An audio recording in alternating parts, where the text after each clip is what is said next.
This is what Allah gives us the reminders. Abu Abdullah Muhammad ibn Ahmad al-Qusri relates that in Istanbul there was a governor, he died. They dug a grave for him. When they were on the verge of lowering this body inside the grave, you know what they saw inside the grave? They saw a black snake waiting for him inside the grave. They were terrified. Naturally they were terrified. They didn't want to bury this guy inside this grave, so they dug another grave. Now they've spent hours digging the second grave. They're on the verge of lowering the body inside the grave, and you know what? The same snake they saw in the first is waiting in the second. They dig a third grave. A third grave. And they find, when they're on the verge of lowering this grave, all of a sudden, out of the blue, they find the same black snake inside the grave. I ask you, my young friends, you know, on that particular occasion, that narration, what do you think it suggests? How many graves do you think they dug on that day?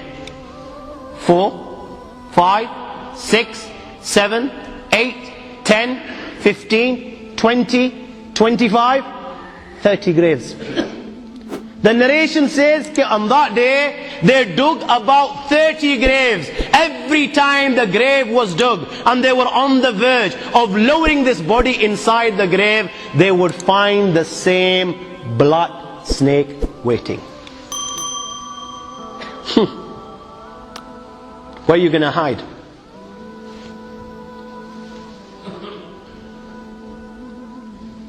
It doesn't come any clearer than this. Where are you going to hide? Where? Allah. You know, even when you've gone 6 foot under, you can't get away.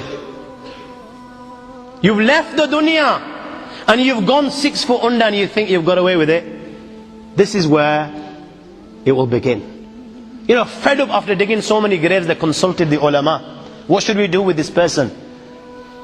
May Allah protect us. They said, you know what? Just bury him inside the grave. Leave the rest to Allah subhanahu wa ta'ala. And they buried him.